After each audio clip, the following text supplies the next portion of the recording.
likely that was the pain, one of the cobras. I figured as much. Are they tracking me? I don't know. The cobras only take orders from the boss. Not even Volgin knows what they're really up to, so I don't know anything about them either. No kidding. I'll try and dig up as much as I can about them. You just focus on moving ahead. Go to the end of the cave and you'll come out in an aqueduct overgrown with mangroves. This leads to the Ponizovye swamp. And Snake, be careful.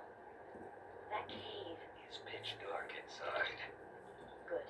I did remember to tell you then. If it's completely dark and you need a light, try using a torch. I heard there's some emergency torches stored somewhere in that cave. Torches. Got it. So where are they? Where are the torches? How should I know? Go find them yourself.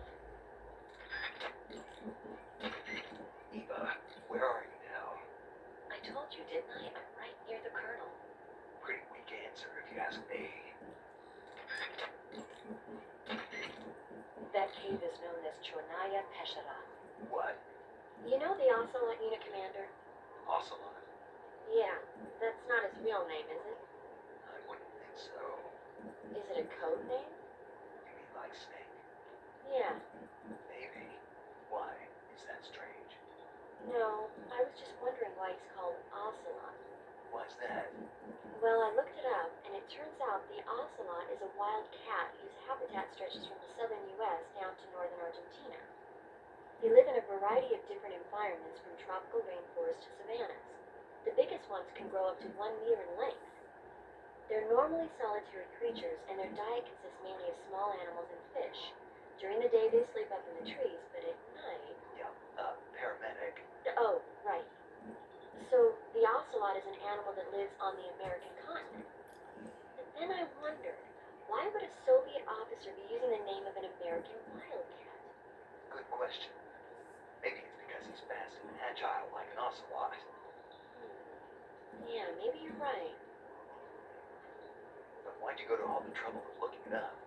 Because I was curious. Was it helpful? Sure. Treating serious wounds. Snake, are you okay? Snake! Peter. Snake. Are you alright? You're not hurt? No. That was a hell of a drop, but I'm fine. Looks like there's no way back up, though. I see. Well, anyway, it's good to hear you're not injured. Slipping and falling may not have been part of the plan, but getting into that cave was. Proceed further into the cave. The cave seems to be structured like a maze, but there's an exit somewhere. Find a way out of the cave and head for the aqueduct. All right, but it might take me a while to get through this cave. Are you hurt? No, Is it the enemy? Did they set a trap for you? not that either. Then what is it? It's dark in here. Dark. Yeah, there's no light anywhere. I should have brought a flashlight with me. So what you're saying is that it's going to take you a while because you don't have a flashlight. Right. Snake, if you don't have a flashlight, you should be looking for a substitute. I tell you, American soldiers these days rely too much on ready-made equipment. Here we go again. What was that? Nothing. American soldiers rely too much on ready-made equipment. And not only that, they can't seem to grasp that one piece of equipment can have multiple functions. Back when I was in the SAS, we never had that problem. We were trained to use every piece of equipment in as many ways as possible. If you don't have a flashlight, look for something else. You need to develop flexible, innovative thinking if you want to... Hey, are you listening to me? Yeah, of course I am. First, take a look at what you're carrying with you now. Don't you have anything that can provide you with some light? First, take a look at what you're carrying that attacked you while you were fighting Ocelot. I know. They look familiar, like the ones I saw during the Virtuous mission. So it was one of the Cobras. That's what Ocelot was saying, too. Keep your guard up. I will. Mission is rescuing Sokolov. Eva said he's in the lab, so head over there. Right. Do you remember how to get to the lab? You mean what Eva told me? Yes. Of course I do. All right, repeat it for me. Major, do you think I'd forget something like that? Let's hear it then. First, I head toward the back of this cave. Then I'll come to an aqueduct. And then? And then... Alright, let's go over this one more time. Follow the cave to the end and you'll come out in an aqueduct surrounded by a mangrove. Follow the aqueduct to the north and you should arrive at a warehouse. Climb out of the water and enter the warehouse. After you've infiltrated the warehouse, pass through it to the north. Then you'll emerge in the woods again. The lab will be directly to the north. Are we clear now? Yeah.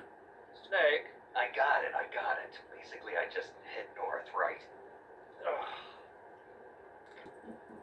You're on a solo sneaking.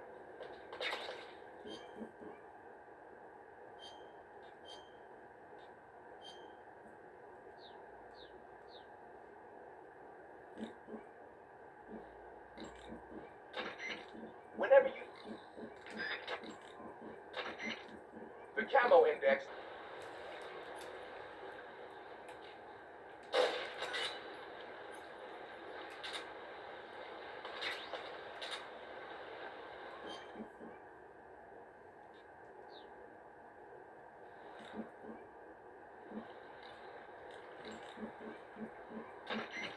I see you found some Russian glowcaps.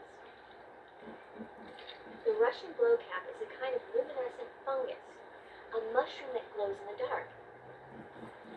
Why would a mushroom glow in the dark? It's bioluminescent, just like a firefly. It uses the so-called luciferin-luciferase reaction. To put it simply, luciferin reacts with luciferase in the presence of magnesium 2+ ions, breaking it down into oxyluciferin and carbon dioxide. The carbonyl groups in the oxyluciferin are initially in an electrical excited state. When they return to their base state, they give off light. Did you get all that? Not really. Huh. By the way, does that mushroom recharge your batteries when you get it? Huh? I mean, it seems like if you ate a glowing mushroom, it might recharge your batteries or something. Snake, your batteries are organic batteries. They produce electricity by utilizing the potential difference between cells. Organic batteries are known for their highly efficient energy conversion, but they still rely on chemical reactions between proteins and enzymes to So you're saying they'll get recharged? believe what you want. Right.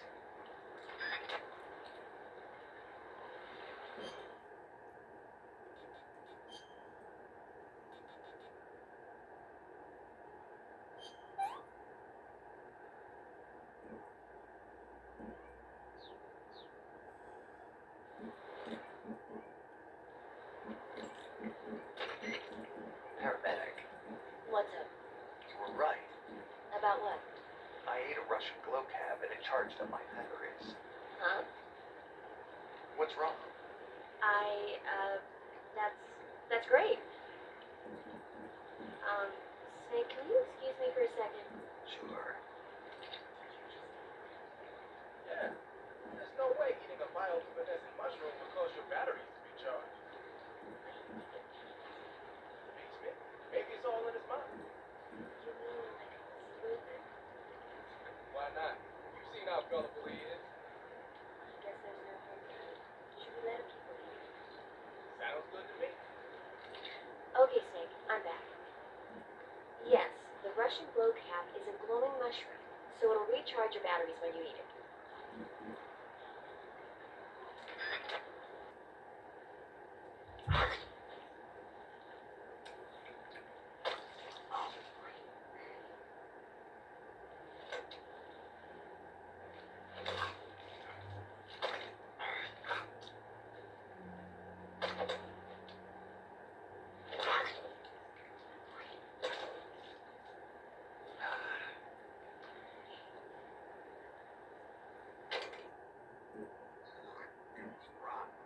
Do you have a stomach ache?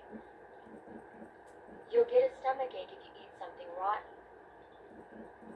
To cure a stomach ache, go into Cure in the survival viewer and take some digestive medicine.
A torch. A little primitive, but a light's a light. From what I can tell, that torch is made of white birch dipped in turpentine. It burns long, so I don't think you'll have a problem with it burning out on you. If you equip it and press the CQC button, you can use it to smack the enemy. You can also swing it around by pressing that button repeatedly. Useful when you need to clear the room of bats and stuff. With the weapon button, you can light and extinguish a torch, so make sure that thing is out if an enemy is closing in. Get used to it. The light from the torch is visible from a long way off, though. It probably goes without saying, but marching into battle with a torch in your hand is not the sanest course of action. You should only light a torch when you're someplace like a cave where you can't find your way around without a light. Yeah, I hear you. The camo pattern you're wearing now is called snow. Snow, as you might have guessed, is a winter camouflage developed to provide cover in a snowy environment. It's not solid white, though. It's got a little bit of vegetation pattern mixed in, too. It should work pretty well if you wear it against a white background.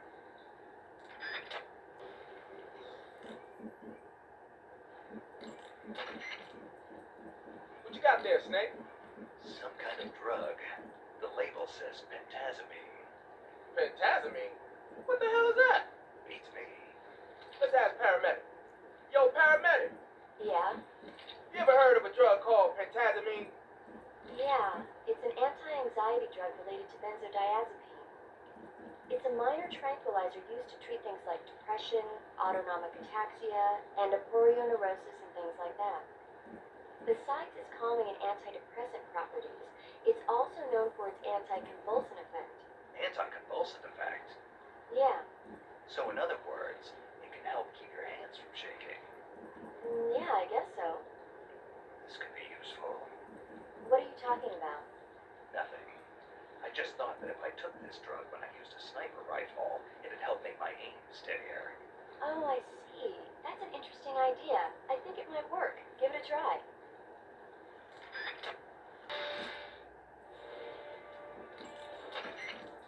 The Pain is said to possess the power to control his hornets at will.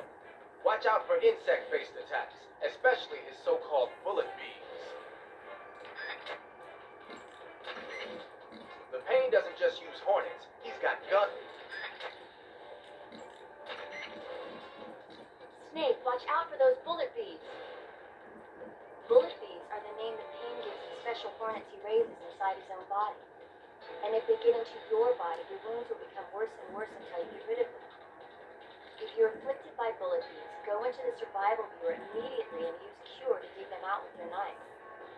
Once the bullet bees are out, don't forget to apply styptic and disinfectant to the wound. When the hornets come to attack you, you can cause the swarm to scatter by shooting at it with your gun. Also, the hornets can't follow you into the water, so you can get away by diving into the water. Hornets are also vulnerable to fire and smoke.